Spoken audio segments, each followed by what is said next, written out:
భూమికి ఊపిరితిత్తులుగా పిలువబడేటటువంటి చిత్తడి నేలల దినోత్సవం నేడు వరల్డ్ వెట్లాండ్స్ డే.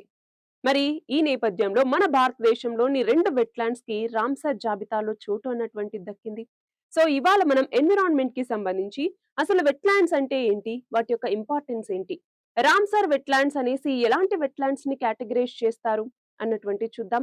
అలాగే రామ్సర్ కన్వెన్షన్ ఏంటి? వెట్లాండ్స్ యొక్క ఇంపార్టెన్స్ ఏంటి? ఇవన్నీ కూడా ఇవాల్టి మన వీడియోలో తెలుసుకుందాం. సో ఫస్ట్ ఆఫ్ ఆల్ చూస్తే రీసెంట్ గా మన భారతదేశంలోని 2 వెట్లాండ్స్ ని ఇలా రామ్సర్ జాబితాలో చేర్చటం జరిగింది. అవి ఏంటి అంటే ఒకటి ఉత్తరప్రదేశ్ లో ఉన్నటువంటి పట్నా బర్డ్ శాంక్చురీ అన్నటువంటిది. రెండవది వచ్చేసరికి గుజరాత్ లో ఉన్నటువంటి చరీ దండ్ అన్నటువంటిది. సో ఈ రెండింటిని ఇప్పుడు రామ్సర్ చిత్తడి నేలల జాబితాలోకి చేర్చడం జరిగింది. దాంతో మన భారతదేశంలోని మొత్తం రామ్సర్ వెట్లాండ్స్ యొక్క సంఖ్య ఇప్పుడు 98కి పెరిగింది. గుర్తుంచుకోవాలి.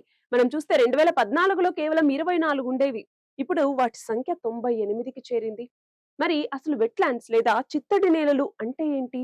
ఇక్కడ గమనించాలి. వెట్లాండ్స్ ని కిడ్నీస్ ఆఫ్ ద ఎర్త్ అంటే భూమికి ఊపిరితిత్తులు అనేసి అభివర్ణిస్తూ ఉంటారు. ఎందుకంటే అవి ఇచ్చేటటువంటి ఎకోసిస్టమ్ సర్వీసెస్ అన్నటువంటివి అలాంటివి. ఫర్ ఎగ్జాంపుల్ మనం చూస్తే ఇప్పుడు భూమి మీద కేవలం 6% చిత్తడి నేలలు అన్నటువంటివి ఉంటే వాటి ద్వారా అంటే ఆ వెట్లాండ్స్ లో ఉండేటటువంటి బయోడైవర్సిటీ దాదాపు 40% ఉంది.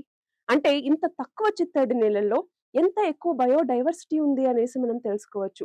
సో ఈ చిత్తడి నేలల్ని గనక మనం పరిరక్షించుకుంటే అప్పుడు మనం ఈ బయోడైవర్సిటీని అంటే ఏంటి? మనము ఇప్పుడు అక్కడ పెరిగేటటువంటి జీవజాలం కావచ్చు, జంతుజాలం కావచ్చు. సో వీటన్నింటినీ కూడా మనం పరిరక్షించుకునేటటువంటి అవకాశం అన్నటువంటిది ఉంది. అవునా? అందుకే అలా ఎకలాజికల్ ఇంపార్టెన్స్ ఉండేటటువంటి కొన్ని వెట్లాండ్స్ ని ఇప్పుడు రామ్సర్ జాబితాలోకి చేర్చడం ద్వారా అంతరించిపోకుండా వాటిని కాపాడుకోగలగటం అన్నటువంటిది సాధ్యమవుతుందన్నమాట. మరి ఇక్కడ చూడండి ఒక్కసారి Ramsar wetlands. So Ramsar convention ప్రకారం వెట్లాండ్స్ అన్నటువంటివి ఏంటి అనేది చూస్తే వెట్లాండ్స్ అనేవి మార్ష్, పీట్లాండ్ అలాగే వాటర్ కి సంబంధించి కావచ్చు, నేచురల్ కావచ్చు, ఆర్టిఫిషియల్ వెట్లాండ్స్ కావచ్చు, అలాగే పర్మనెంట్ వెట్లాండ్స్ కావచ్చు, టెంపరరీ వెట్లాండ్స్ కావచ్చు. సో టెంపరరీ వెట్లాండ్స్ అంటే ఏంటి? ఇప్పుడు నదులు ఏవైతే ఫ్లడ్స్ అన్నటువంటి వస్తాయో ఫ్లడ్ ప్లెయిన్స్ అన్నటువంటి ఉంటాయా? సో అవి టెంపరరీ వెట్లాండ్స్. అలాగే రైస్ ఫీల్డ్స్ అన్నటువంటివి టెంపరరీ వెట్లాండ్స్. సో అలాంటివి ఉండొచ్చు. అలాగే fresh water, brackish water, salt water ఏవైనా కూడా కావచ్చు. అది మాత్రమే కాదు. మెరైన్ వాటర్స్ ఏవైతే ఉంటాయో ఆ మెరైన్ వాటర్స్ కూడా లో టైడ్ ఉన్నప్పుడు అప్ టు 6 మీటర్స్ డెప్త్ ఉంటే గనక వాటిని కూడా వెట్లాండ్స్ అనేసి కేటగరైజ్ చేయటం జరుగుతుంది అన్నట్టుగా ఈ రామ్సర్ కన్వెన్షన్ అన్నటువంటిది తెలుపుతుందన్నమాట. సో ఆ డెఫినేషన్ అన్నటువంటిది ఇంపార్టెంట్. అప్ టు 6 మీటర్స్ యొక్క ఈ మెరైన్ వాటర్స్ కి సంబంధించి లో టైడ్ టైంలో అన్నమాట. మరి ఇక్కడ చూడండి ఇంకా ఏమేమి ఉంటాయి? Lakes, river flood plains, oxbow lakes, swamps, estuaries, అలాగే మార్షెస్. సో వీటన్నింటినీ కూడా రామ్సర్ చిత్తడి నేలల్లోకి మనం పరిగణించవచ్చు. ఇవన్నీ వెట్లాండ్స్ కిందకే వస్తాయన్నమాట. సో ఇక్కడ ఒక్కసారి చూడండి. వెట్లాండ్స్ కి సంబంధించి ప్రతి సంవత్సరం ఒక థీమ్ లేదా ఇతివృత్తం అన్నటువంటిది ఉంటుంది. మరి ఈ సంవత్సరం యొక్క థీమ్ ఏంటి అంటే wetlands and traditional knowledge celebrating the cultural heritage అన్నటువంటిది. సో మన ట్రెడిషనల్ నాలెడ్జ్ ని ఉపయోగించి మనం వెట్లాండ్స్ ని కాపాడుకోవాలి అన్నటువంటిది ఈ సంవత్సరం యొక్క ఇతివృత్తం లేదా థీమ్ అనేసి కూడా మనం పిలుస్తాం. మరి ఇక్కడ చూడండి రామ్సర్ డెసిగ్నేషన్ రావాలి అంటే ఒక వెట్లాండ్ ఏదైనా రామ్సర్ డెసిగ్నేషన్ ని పొందాలి అంటే దానికి ఎలాంటి క్రైటీరియా ఉండాలి అంటే ఒకటి మనకి ఏదైతే ఐయుసిఎన్ రెడ్ లిస్ట్ అన్నటువంటిది ఉంటుందో అందులో వల్నరబుల్, ఎండేంజర్డ్ లేదా క్రిటికల్లీ ఎండేంజర్డ్ స్పీషీస్ ఏవైతే ఉంటాయో వాటిని దీంట్లో కేటగరైజ్ చేస్తాము. అంటే అవి ఆ యొక్క వెట్లాండ్ లో ఉండాల్సి ఉంటుంది. అలాగే యూనిక్ రేర్ వెట్లాండ్ టైప్ అన్నటువంటిది ఆ వెట్లాండ్ కి ఉండాలి. అలాగే అక్కడ చూడండి వాటర్ బర్డ్స్, అక్కడ వాటర్ బర్డ్స్ యొక్క పాపులేషన్ అన్నటువంటిది ఉండాలి. అలాగే ఇంపార్టెంట్ ఎకోసిస్టమ్ సర్వీసెస్ అన్నటువంటివి ఆ యొక్క వెట్లాండ్ అన్నటువంటిది అందించాలి. అంటే కార్బన్ సింక్ గా ఉండటం, ఇరిగేషన్ లాంటివి ప్రొవైడ్ చేయటం ఇలాంటివన్నీ కూడా ఉండొచ్చు. అలాగే అక్కడ బయోడైవర్సిటీ అన్నటువంటిది ఉండటం ఇవన్నీ. అలాగే వైజ్ యూజ్ ప్రిన్సిపల్ అన్నటువంటి దీనికి సంబంధించి చాలా ఇంపార్టెంట్. సో ఈ వెట్లాండ్స్ ని మనం వైజ్ గా యూజ్ చేసుకోవాలి, ఎక్స్‌ప్లాయిట్ చేయకూడదు. సో సస్టైనబుల్ యూటిలైజేషన్ అన్నటువంటిది ఉండాలి. అలాగే వీటి యొక్క ఈ మెయింటెనెన్స్ అన్నటువంటిది సరిగ్గా ఉండాలి. వాటి యొక్క ఎకలాజికల్ క్యారెక్టర్ అన్నటువంటిది అలాగే సస్టైన్ అయ్యేలాగా ఈ వెట్లాండ్స్ ని మనం కాపాడుకోవాల్సి ఉంటుంది. సో హ్యూమన్ నీడ్స్ అలాగే వీటి యొక్క కన్జర్వేషన్ ఈ రెండింటిని బ్యాలెన్స్ చేయాలి. అంటే సస్టైనబుల్ గా మనం ముందుకు వెళ్ళాలి. సో ఈ వెట్లాండ్స్ అన్నటువంటివి ఈ ఏవైతే ఉన్నాయో ఇవన్నీ గనక ఉంటే ఆ క్వాలిటీస్ దాన్ని అప్పుడు రామ్సర్ వెట్లాండ్ కిందకి చేర్చటం జరుగుతుందన్నమాట. రీసెంట్‌గా మనం గనక గమనిస్తే సుప్రీం కోర్ట్ కూడా రామ్సర్ వెట్లాండ్స్‌ని కాపాడుకోండి అన్నట్టుగా ప్రతి రాష్ట్రానికి సంబంధించినటువంటి హైకోర్ట్‌ని కూడా ఆర్డర్ చేయటం జరిగింది కదా! సో, ఆ నేపథ్యంలో. సో, ఇప్పుడు చూడండి రామ్సర్ కన్వెన్షన్. సో, ఏంటి మన భారతదేశంలో అనే కాదు ప్రపంచంలో కూడా ఎస్పెషల్లీ 1970 వాటి తర్వాత ఈ వెట్లాండ్స్‌ని ఎక్స్‌ప్లాయిట్ చేయటం అన్నటువంటిది స్టార్ట్ అయిపోయింది. సో, వెట్లాండ్స్ సంఖ్య అన్నటువంటిది క్రమంగా తగ్గిపోతోంది. ఆల్‌మోస్ట్ 35% వెట్లాండ్స్‌ని మనం కోల్పోయాం. సో, ఆ సందర్భంలో 1971లో అందరూ కలిసి ఇరాన్‌లో ఉన్నటువంటి రామ్సర్ అన్నటువంటి ప్లేస్‌లో కూర్చొని, మనము ప్రపంచవ్యాప్తంగా ఉండేటటువంటి చిత్తడి నేలల్ని పరిరక్షించాలి అన్నట్టుగా ఒక కన్వెన్షన్‌ని తీసుకొచ్చారు. అదే ఈ రామ్సర్ కన్వెన్షన్ అన్నటువంటిది. సో, దీన్ని 1971లో అడాప్ట్ చేసుకోవటం జరిగింది. బట్ మన భారతదేశం దీంట్లోకి 1982వ సంవత్సరంలో జాయిన్ అయిందన్నమాట.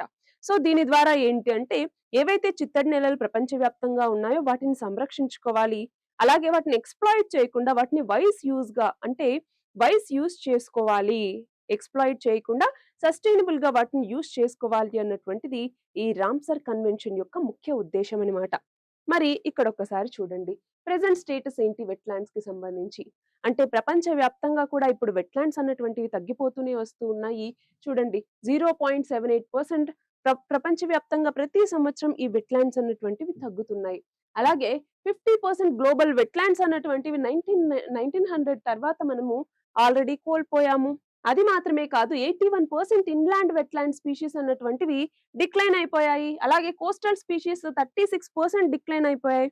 బట్ మన భారతదేశానికి సంబంధించి చూసుకుంటే చూడండి ఎన్‌డబ్ల్యూడీసీ అట్లాస్ ప్రకారం అంటే వెట్లాండ్ డెవలప్‌మెంట్ ఈ రిపోర్ట్ ఏదైతే ఉంటుందో దానికి సంబంధించినటువంటి అట్లాస్ ప్రకారం 2017, 18లో ఇచ్చారన్నమాట ఈ అట్లాస్. సో, దీని ప్రకారం మొత్తం ల్యాండ్ ఏరియాలో 18.4% ఈ వెట్లాండ్స్ అన్నటువంటివి ఉన్నాయి. సో, వాటి ప్రొటెక్షన్ అన్నటువంటిది మనం చేసుకోవాలి. అలాగే 50% ఆఫ్ ఇండియాస్ వెట్లాండ్స్ అన్నటువంటివి ఇప్పటికే కోల్పోవటం జరిగింది. అది మాత్రమే కాదు మాంగ్రోవ్స్ కూడా చాలా వరకు డిక్లైన్ అయిపోయాయి. మాంగ్రోవ్స్ అన్నటువంటివి కూడా ఈ వెట్లాండ్స్ కిందకే వస్తాయి కదా! సో, ఇవి మన భారతదేశ సముద్ర భద్రతకి ఎంతో ఇంపార్టెంట్ ఈ మాంగ్రోవ్స్ అన్నటువంటివి. ఎందుకని? ఏవైతే తుఫానుల సమయంలో కావచ్చు, సునామీస్ టైమ్‌లో కావచ్చు. సో, మన కోస్టల్ ఏరియాస్‌ని ప్రొటెక్ట్ చేయటంలో మాంగ్రోవ్స్ అన్నటువంటివి ఎంతో ఇంపార్టెంట్ రోల్‌ని ప్లే చేస్తాయి.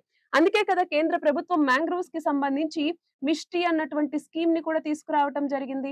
సో, మిస్టీ అంటే ఏంటి అన్నటువంటిది మీరు కామెంట్ సెక్షన్‌లో ఆన్సర్ చేయండి. మరి నెక్స్ట్ చూడండి ఇక్కడ. మన వెట్లాండ్స్‌కి సంబంధించి బెనిఫిట్స్ ఏంటి అన్నటువంటిది చూస్తే ఫస్ట్ ఆఫ్ ఆల్ వెట్లాండ్స్ అన్నటువంటివి ఉండటం ద్వారా గ్రౌండ్ వాటర్ రీచార్జ్ అన్నటువంటిది జరుగుతుంది. అలాగే ఇరిగేషన్ అందించడానికి వెట్లాండ్స్ అన్నటువంటివి యూజ్ అవుతాయి.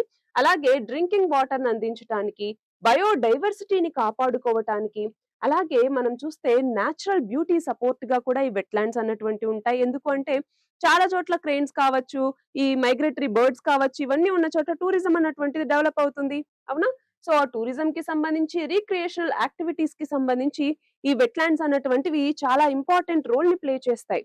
సో, చూడండి ఎకలాజికల్ ఇంపార్టెన్స్ అన్నటువంటిది ఉంటుంది. ఎందుకంటే ఈ వెట్లాండ్స్ అన్నటువంటివి కార్బన్ సింక్స్‌గా ఉంటాయి. సో, కార్బన్ అన్నటువంటిది అక్కడ ఎక్కువ స్టోర్ చేయటానికి, కార్బన్ ఎమిషన్స్ కొంతవరకు తగ్గించడానికి ఇవి ఎంతగానో ఉపయోగపడతాయి. అలాగే ఎండేంజర్డ్ స్పీషీస్ ఏవైతే ఉంటాయో వాటి యొక్క ప్రొటెక్షన్‌కి కూడా ఈ వెట్లాండ్స్ అన్నటువంటివి ఇంపార్టెంట్. అలాగే ఎకనామిక్ వాల్యూ. ఇప్పుడు ఈస్ట్ కోల్‌కతా వెట్లాండ్స్ ఏవైతే ఉన్నాయో వాటికి సంబంధించి వేస్ట్ వాటర్‌ని ట్రీట్ చేయటం ద్వారా ఎలక్ట్రిసిటీని జనరేట్ చేస్తూ ఉన్నారు. ఇది మాత్రమే కాదు క్లైమేట్ రెసిలియన్స్ అన్నటువంటిది ఉంటుంది. అంటే నేచర్ బేస్డ్ సొల్యూషన్స్‌ని మనం ఇంప్రూవ్ చేయాల్సినటువంటి అవసరం ఉంది. ఫ్లడ్స్ అలాగే డ్రాట్స్ ఈ టైంలో అన్నమాట. ఇది మాత్రమే కాదు మాంగ్రోవ్స్ అన్నటువంటిది స్టార్మ్ సర్జెస్ వీటన్నిటిని రెడ్యూస్ చేస్తాయి కదా చాలా వరకు. సో, అలా మనకి క్లైమేట్ రెసిలియన్స్‌ని అందిస్తాయి వెట్లాండ్స్ అన్నటువంటివి. అలాగే కల్చరల్, రిక్రియేషనల్ వాల్యూస్ అన్నటువంటివి. అంటే ఏంటి? ఇందాక అనుకున్నట్టుగా ఎక్కువ బయోడైవర్సిటీ వెట్లాండ్స్ దగ్గర ఉంది అంటే అవి టూరిజం పర్పస్‌కి కావచ్చు, రిక్రియేషనల్ యాక్టివిటీస్‌కి యూజ్ అవుతాయి కదా! సో, అలా కావచ్చు. అలాగే డిజాస్టర్ రిస్క్ రిడక్షన్‌కి సంబంధించి. సో, మనం చూస్తే 2021 అప్పుడు ఎకనామిక్ సర్వేలో దీన్ని మెన్షన్ చేశారన్నమాట. వెట్లాండ్స్ అన్నటువంటివి క్లైమేట్ బఫర్స్‌గా పనిచేస్తాయి. సో, ఇవి చాలా ఇంపార్టెంట్ డిజాస్టర్‌ని తగ్గించటంలో అన్నట్టుగా. సో, ఇంత ఇంపార్టెన్స్ కలిగినటువంటి వెట్లాండ్స్. మరి ఇక్కడ ఒకసారి చూడండి. వెట్లాండ్ కన్జర్వేషన్‌కి సంబంధించి. ఇప్పుడు ఇంత ఇంపార్టెన్స్ ఉన్నటువంటి ఈ వెట్లాండ్స్ రోజు రోజుకి తగ్గిపోతూ ఉన్నాయి. సో వాటిని కాపాడడానికి మన భారత ప్రభుత్వం కొన్ని చర్యలు తీసుకుంది. అందులో ఒకటొచ్చేసరికి wetlands conservation and management rules 2017 అన్నట్టుగా. సో ఏమేం తీసుకుంది మొత్తం చర్యలు అన్నటువంటిది ఒక్కసారి మనం చూస్తే చూడండి, పాలసీకి సంబంధించి ఒకటి రామ్సర్ కన్వెన్షన్ లో మనం జాయిన్ అయ్యాము. రెండవది wetland conservation and management rules 2017 అనేసి తీసుకురావటం జరిగింది. అలాగే ఇంకా గవర్నమెంట్ ఇనిషియేటివ్స్ చూడండి, national plan for conservation of aquatic ecosystems NPCA అనేసి మనం పిలుస్తూ ఉంటాం. ఈ స్కీమ్ ని ఇంట్రడ్యూస్ చేశారు. దానికి 900 కోట్ల వరకు అలొకేట్ చేయటం జరిగింది. సో అదొకటి. అలాగే అమృత్ 2.0 అనేసి అర్బన్ ఇన్ఫ్రాస్ట్రక్చర్ ని డెవలప్ చేయటం అన్నటువంటిది. అలాగే నమామి గంగే ప్రోగ్రామ్ కింద వెట్లాండ్ రిజర్వనేషన్ అన్నటువంటిది చేస్తూ ఉన్నారు. అలాగే నేషనల్ గ్రీన్ ట్రిబ్యునల్ అన్నటువంటిది భారతదేశ వ్యాప్తంగా కూడా వెట్లాండ్స్ యొక్క ఈ సేఫ్టీ సెక్యూరిటీని కాపాడుతూ వస్తుంది. అలాగే high courts, for example Meghalaya high court. So recent గా ఏమైంది, ఈ రామ్సర్ వెట్లాండ్స్ కి సంబంధించి ప్రొటెక్షన్ అన్నటువంటిది చూసుకోండి అన్నట్టుగా సుప్రీంకోర్టు చెప్పినప్పుడు మేఘాలయ హైకోర్టు అన్నటువంటిది ఏం చేసింది, ఆ రాష్ట్ర ప్రభుత్వం అన్నటువంటిది ఈ మేఘాలయకి సంబంధించి రామ్సర్ వెట్లాండ్స్ లో చోటు దక్కించుకునేటటువంటి వెట్లాండ్స్ ఏమీ లేవు అన్నట్టుగా ఒక రిపోర్ట్ అన్నటువంటిది ఇచ్చింది. దాంతో ఈ మేఘాలయ హైకోర్టు తీసుకున్నటువంటి సోమోటో కేసు అన్నటువంటిది కొట్టేయటం జరిగింది. సో ఇలాంటి ఇన్సిడెంట్స్ అనమాట. సో సోమోటోగా కూడా తీసుకుని వెట్లాండ్స్ ని కన్జర్వ్ చేయటం అన్నటువంటిది చేస్తున్నారు. అలాగే గ్లోబల్ గా మనం చూస్తే రామ్సర్ వెట్లాండ్స్ కి సంబంధించి COP14 ఏదైతే ఉందో దీని ద్వారా మనము వివిధ రకాల మన గోల్స్ కి దీన్ని లింక్ చేసుకుంటూ రావటం అనమాట. For example SDG sustainable development goals. So దీంట్లో లైఫ్ బిలో వాటర్ అన్నటువంటి ఒక సస్టైనబుల్ డెవలప్మెంట్ గోల్ ఉంది. లైఫ్ బిలో వాటర్ కాపాడుకోవాలి అని చెప్పేసి. అలాగే లైఫ్ ఆన్ ల్యాండ్ అన్నటువంటిది ఉంది. సో ఈ రెండు కూడా ఏ సస్టైనబుల్ డెవలప్మెంట్ గోల్స్ కిందకి వస్తాయన్నటువంటిది మీరు కమెంట్ సెక్షన్ లో ఆన్సర్ చేయండి. అలాగే IPCC inter governmental panel for climate change అనేసి పిలుస్తుంటాం. అలాగే United nations decade on ecosystem restoration 2021 నుంచి 2030 మధ్య కాలాన్ని మనం United nations decade on ecosystem restoration అనేసి పిలుస్తున్నాం. సో ఈ ఎకోసిస్టమ్ రిస్టోరేషన్ లో భాగంగానే వెట్లాండ్స్ యొక్క కన్జర్వేషన్ అన్నటువంటిది కూడా మనం చేపడుతున్నాం అనమాట. మరి ఈ వెట్లాండ్స్ కి సంబంధించి చాలా ఇష్యూస్ అన్నటువంటివి ఉన్నాయి. సో వెట్లాండ్స్ అన్నటువంటివి తగ్గిపోతూ వస్తూ ఉన్నాయి. రీజన్స్ ఏంటి అంటే చూడండి, అర్బనైజేషన్ పెరిగిపోతుంది, ల్యాండ్ యూజ్ ప్యాటర్న్స్ అన్నటువంటివి మారిపోతూ ఉన్నాయి, పొల్యూషన్ అన్నటువంటిది పెరిగిపోతూ వస్తుంది, అలాగే క్లైమేట్ చేంజ్ దానివల్ల ఏమవుతుంది, సీ లెవెల్ రైజ్ అవుతుంది. ఇందాక ఏదైతే మనం లో టైడ్ టైంలో 6 మీటర్స్ బిలో ఉన్నటువంటి వాటినే మనము ఈ వెట్లాండ్స్ కిందికి తీసుకుంటామని చెప్పాము. సో ఇప్పుడు 6 మీటర్స్ కన్నా అబోవ్ వచ్చేస్తే ఆ వెట్లాండ్ స్టేటస్ అన్నటువంటివి కోల్పోతాయి. అలాగే అక్కడ ఉన్నటువంటి బయోడైవర్సిటీ రెస్టోరేషన్ కావచ్చు, కన్జర్వేషన్ కావచ్చు, ఇవి కష్టం అవుతుంది. సో ఇవన్నీ కూడా ఇష్యూసే అనమాట. అలాగే వీక్ గవర్నెన్స్ అన్నటువంటిది ఉండటం, పబ్లిక్ అవేర్నెస్ అన్నటువంటిది సరిగ్గా లేకపోవటం, అలాగే బయోడైవర్సిటీ లాస్ అన్నటువంటిది జరగటం. సో వీటన్నింటి వల్ల కూడా వెట్లాండ్స్ ని మనం కోల్పోవాల్సి వస్తుంది. సో ఇలాంటి సందర్భంలోనే మనం ఈ వెట్లాండ్స్ ని మళ్ళీ రీస్టోర్ చేయాల్సినటువంటి అవసరం అన్నటువంటిది ఉంది. వాటిని కన్జర్వ్ చేయాల్సినటువంటి అవసరం ఉంది. సో అలాంటి నేపథ్యంలో ఇంటిగ్రేటెడ్ ఎకోసిస్టమ్ బేస్డ్ మేనేజ్మెంట్ అన్నటువంటిది చేపట్టాలి. అర్బన్ లెవెల్లోను, అలాగే మనం చూస్తే రూరల్ లెవెల్లో కూడా ప్లానింగ్ లో వీటిని ఇంట్రొడ్యూస్ చేయాలి.